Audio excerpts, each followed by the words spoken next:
नमस्कार दोस्तों, आप सभी का VK knowledge electrical YouTube channel में स्वागत है। यूपीपीसीएल TG2 का पुराना पेपर लेकर उपस्थित हुए हैं, जिसमें आज इंग्लिश की 15 क्वेश्चन सॉल्यूशन करेंगे। ये आप देख सकते हैं स्क्रीन पर। इलेक्ट्रिकल पेपर है यूपीपीसीएल TG2 का, जो 19 मार्च 2021 को हुआ था और ये सुबह वाली शिफ्ट का पेपर है। इसी प्रकार के 8 पेपर हैं, हम रेगुलर इनका सॉल्यूशन करेंगे। तो चलिए शुरू करते हैं। देख सकते हैं आपकी स्क्रीन पर पहला क्वेश्चन है, जिसमें आपसे पूछा गया है fill in the blank with most appropriate option. और क्वेश्चन दे रखा है यू डू मच गार्डनिंग। तो इस प्रकार की क्वेश्चन को आप ऑप्शन से डायरेक्ट आंसर कर सकते हैं, वो भी कुछ ही सेकेंड्स में। बताता हूँ किस प्रकार से। आपको दे रखा है यू के बाद डू, और डू आपको पता है फर्स्ट फॉर्म होती है, तो वाज के साथ कभी फर्स्ट फॉर्म नहीं यूज होती। हैव के साथ वर्ब की तीसरी फॉर्म यूज होती है। आर के साथ भी आईएनजी वाली फॉर्म यूज होती है। तो आप इजीली इसका आंसर कर सकते हैं डू। यहाँ आपके डू आएगा, do you do much gardening. किस प्रकार से आंसर किया है, हमने चारों ऑप्शन को देखा है और इनके साथ कौन सी फॉर्म यूज कर सकते हैं इसके अकॉर्डिंग हमने किया है। एक बार मैं आपको फिर से बता देता हूँ। वाज के साथ जो फॉर्म आती है उसमें आईएनजी लगा होता है, वर्ब की फर्स्ट फॉर्म और आईएनजी लगी होती है। तो आपको पता है यहाँ डू के साथ आईएनजी नहीं लगा, इसलिए वाज आंसर नहीं हो सकता। हैव के साथ वर्ब की तीसरी फॉर्म आती है, तो डू की तीसरी फॉर्म डन होनी चाहिए थी, लेकिन नहीं है। इसी प्रकार से आप डायरेक्ट इनका आंसर कर सकते हैं। ऑप्शन नंबर 4 इसका सही आंसर रहेगा। इसी प्रकार के यदि आपको इंग्लिश बेसिक से सीखनी है तो आप VK knowledge electrical YouTube channel के डिस्क्रिप्शन में लिंक दे रखा है, एंड्रॉयड ऐप डाउनलोड कर लीजिए। आपको सभी कंपटीशन एग्जाम जैसे DRDO, यूपीपीसीएल TG2 और DMRC जैसी प्रतियोगी परीक्षाओं के लिए इंग्लिश का पेड कोर्स अवेलेबल है, आप उसे ज्वाइन कर सकते हैं। दूसरा जो आपके सामने क्वेश्चन है उसमें कहा गया है the following sentence is in jumped order.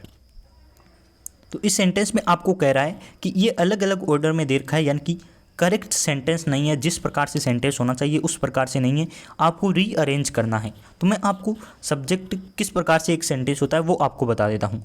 पहले आएगा आपका सब्जेक्ट, उसके बाद आती है हेल्पिंग वर्ब, और हेल्पिंग वर्ब के बाद आती है आपकी मेन वर्ब, और मेन वर्ब के बाद आपकी ऑब्जेक्ट आता है, और उसके बाद जो भी रेस्ट पार्ट होता है सब्जेक्ट का वो यूज किया जाता है। तो इस सेंटेंस में आपको देखना है सब्जेक्ट कौन है। सब्जेक्ट आपको सेंटेंस दे रखा है Delhi lives in elder brother my. तो आपको यहाँ पता चलेगा माई इल्डर ब्रदर ये आपका सब्जेक्ट है। तो दो ऑप्शन में दे रखा है माई इल्डर ब्रदर, तो दोनों में से एक आंसर हो सकता है। उसके बाद आपको लगानी है सही फॉर्म। तो लिव्स यहाँ वर्ब की सही फॉर्म है, तो दूसरे नंबर पर फॉर्म इसमें सही दे रखी है, यानी कि ये वाला सेंटेंस सही होगा।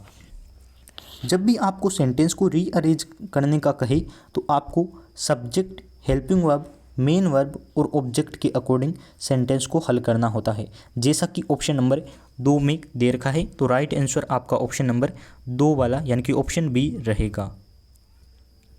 तीसरा क्वेश्चन, यदि आपको कॉन्सेप्ट क्लियर है तो आप इजीली कर सकते हैं।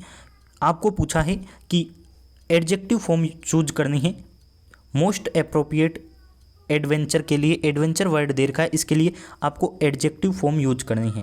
तो आप सभी को पता है ऑप्शन नंबर 3 इसका राइट आंसर है।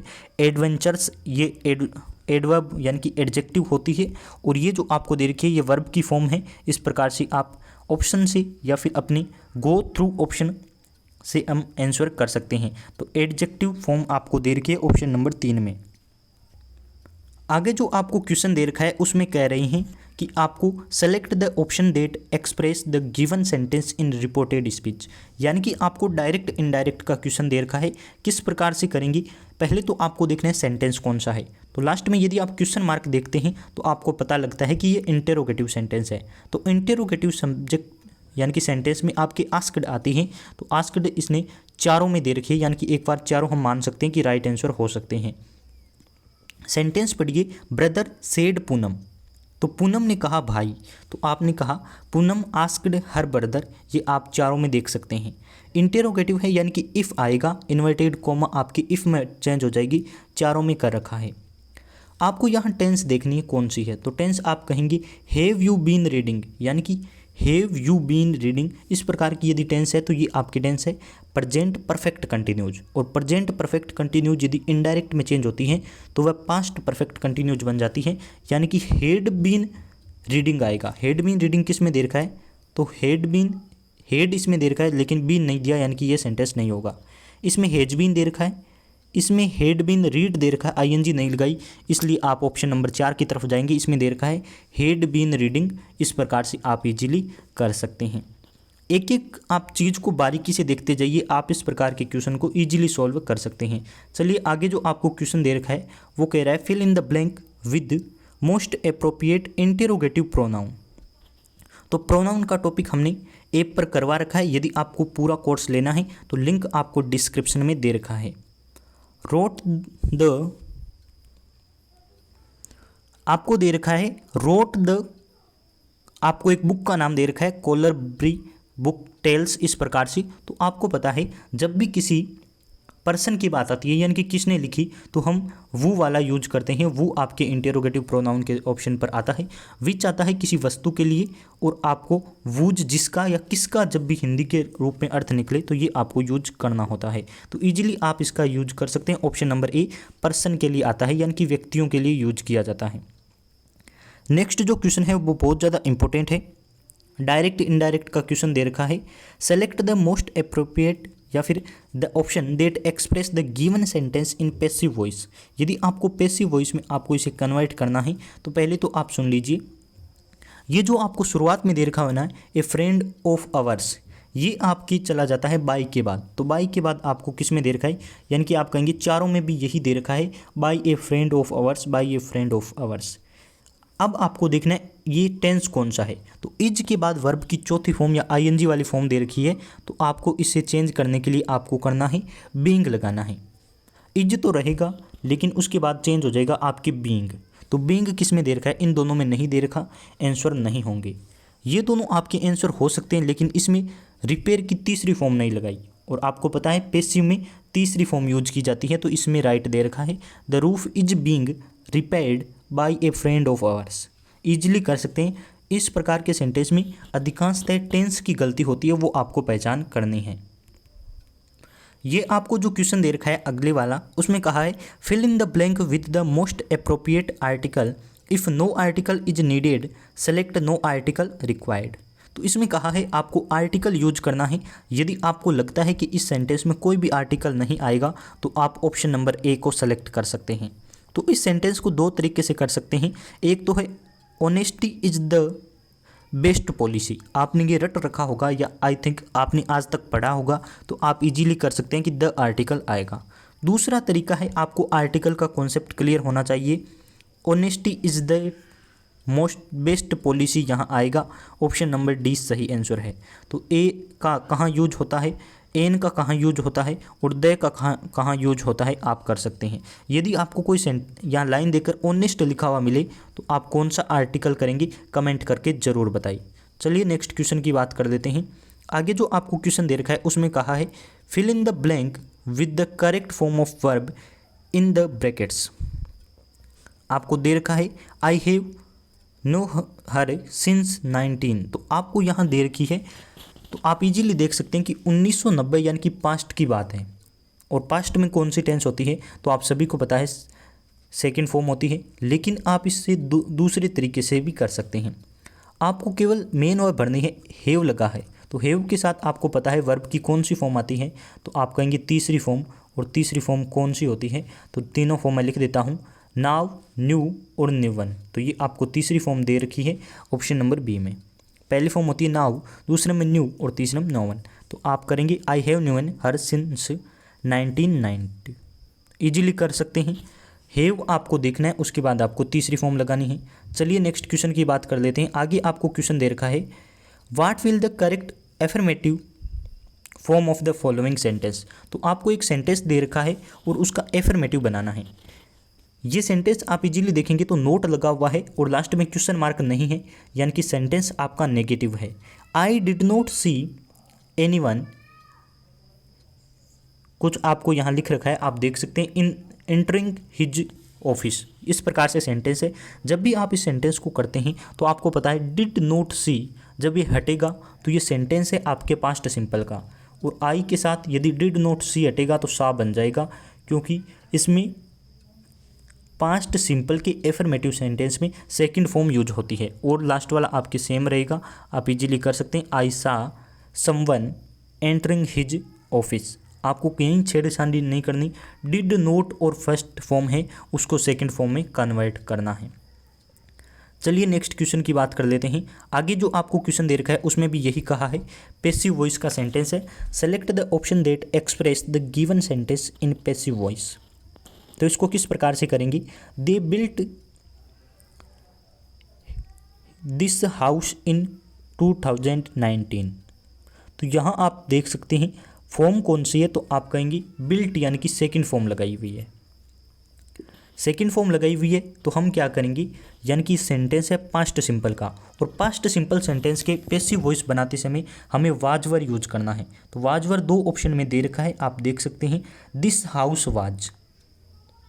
अब आपको देखना है कि तीसरी फॉर्म किस में है, तो आप कहेंगे बिल्ट तीसरी फॉर्म दे रखी है, इसमें आपके फर्स्ट फॉर्म दे रखी है, और पैसिव में हमेशा वर्ब की तीसरी फॉर्म यूज होती है।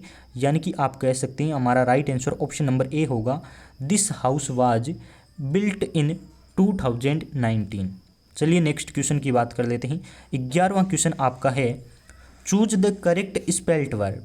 तो इस प्रकार के सेंटेंस आप किसी कॉन्सेप्ट से नहीं कर सकते, इसके लिए आपका वर्ड पावर यानी कि शब्दों का पावर आपके लिए अच्छा होना चाहिए, यानी कि आपने ज़्यादा से ज़्यादा शब्द पढ़े हैं तो आप इजीली कर सकते हैं। बेगर यानी कि भिखारी होता है, और इसका जो राइट आंसर दे रखा है यानी कि सही स्पेलिंग दे रखी है वह ऑप्शन नंबर डी है। बेगर की स्पेलिंग होती है BEGGAR, आप इजीली कर सकते हैं, यानी कि भिखारी होता है इसका मतलब। चलिए नेक्स्ट क्वेश्चन की बात कर लेते हैं। 12वां क्वेश्चन है, choose the most appropriate verb for the following word. Red आपको दे रखा है, इसके लिए आपको सही लगानी है correct form of the verb, यानी कि इसमें आपको सही फॉर्म पूछी है तो आप इजीली वर्ब याद कर लीजिए, और इस प्रकार के सेंटेंस आपको देखने को मिल सकते हैं। आपके सामने है UPPCL TG2 का पेपर, जिसमें आपको रेड की सही फॉर्म पूछ ली। इतना इजी क्वेश्चन जिसमें आपको ऑप्शन नंबर बी सही करना है। नेक्स्ट जो आपके पास क्वेश्चन है उसमें कहा गया है, fill in the blank with the correct modal verb of the given brackets. आपको ब्रैकेट में जो दे रखा है उसके लिए आपको कौन सी मॉडल वर्ब यूज करनी है, इसमें ऐसा कहा गया है। दीज रोजेज एबिलिटी, तो आप सभी को याद होंगे मॉडल कौन से आते हैं, एबिलिटी के लिए कैन मॉडल आता है। यदि यही एबिलिटी पास्ट में होती है तो आपको पता है कुड मॉडल यूज करते हैं। तो आप सेंटेंस को देखिए क्या कह रहा है, दीज रोजेज ग्रो एनीवेयर, कहीं भी ये ग्रो कर सकते हैं ये रोज। तो आपको पता है पास्ट की कहीं बात नहीं की है तो आप कैन मॉडल को यूज करेंगे, और कुड का आपको ऑप्शन भी नहीं दे रखा। शुड के लिए आपको चाहिए के अर्थ में यूज करना होता है, जैसे पोलाइट रिक्वेस्ट करते हैं, हम्बल रिक्वेस्ट करते हैं, उसमें आपकी शुड मॉडल आता है। जहाँ प्रबल संभावनाएं होती है वहाँ मस्ट मॉडल यूज किया जाता है, जहाँ आपको वो काम करना होता है। जैसे अभी ट्रैफिक सप्ताह चल रहा है या फिर जांच हो रही है तो आपको हेलमेट पहनना पड़ेगा, तो ये आपका मस्ट यहाँ मॉडल यूज किया जाएगा। तो सेंटेंस क्या बनेगा, these roses can grow anywhere, आपका ऑप्शन नंबर ए सही आंसर है। अगला क्वेश्चन है, choose the most appropriate preposition to fill in the blank. Preposition आया है, she was surprised, see what he had done. तो इस प्रकार के सेंटेंस में आपको पता है ये आपके आई है वर्ब, सी भी वर्ब है और सरप्राइज्ड भी वर्ब है। जब दो वर्ब यूज की जाती है तो दोनों के बीच टू आपको लगाना होता है, इजीली आप कर सकते हैं। सेंटेंस बनेगा, she was surprised to see what he had done. जब दो आपकी मेन वर्ब होती है तो उनके बीच में टू यूज किया जाता है। नेक्स्ट जो आप का लास्ट क्वेश्चन है उसमें कह रहे हैं, choose the correct negative form of the sentence. इस आपको सेंटेंस की नेगेटिव फॉर्म चूज करनी है, यानी कि नोट लगाना है, और नोट आप सभी को पता है तीसरे नंबर पर आता है और हेल्पिंग वर्ब के बाद आता है। सेंटेंस को पढ़िए क्या कह रहा है, she looks very beautiful on the stage. इस सेंटेंस में आपको हेल्पिंग वर्ब नहीं दे रखी, लेकिन जब नोट लगाना होता है तो हमें हेल्पिंग वर्ब की आवश्यकता होती है। जब इस सेंटेंस को आप देखते हैं तो आपको पता चलेगा ये सेंटेंस है प्रेजेंट सिंपल टेंस का, और प्रेजेंट सिंपल टेंस में हेल्पिंग वर्ब लगा सकते हैं, या तो डू आएगी या आपकी डज आएगी। सिंगुलर सब्जेक्ट के साथ डज आती है और सी आपके सिंगुलर सब्जेक्ट है यानी कि डज। नेगेटिव बनाना है यानी कि हेल्पिंग वर्ब के बाद आपको नोट लगाना है। तो देखिए किस प्रकार के सेंटेंस में किया है, she does not, she does not. और लुक की आपको मेन वर्ब की फर्स्ट फॉर्म रहेगी, इसके साथ जो एस या ई एस है वो हट जाएगा, यानी कि ऑप्शन नंबर 4 नहीं होगा, ऑप्शन नंबर बी आपका राइट आंसर है। She does not look very beautiful on the stage. इस प्रकार से आप इजीली कर सकते हैं। यदि आपका कॉन्सेप्ट क्लियर है तो आप इंग्लिश के सभी क्वेश्चंस को देख सकते हैं। ये क्लासेज या फिर ये पार्ट्स रेगुलरली अपलोड होते रहेंगे। आप चैनल को सब्सक्राइब कर लीजिए और ऐप डाउनलोड कर सकते हैं, आपको लिंक दे रखा है डिस्क्रिप्शन में, वहाँ आपको इंग्लिश का पेड कोर्स अवेलेबल है।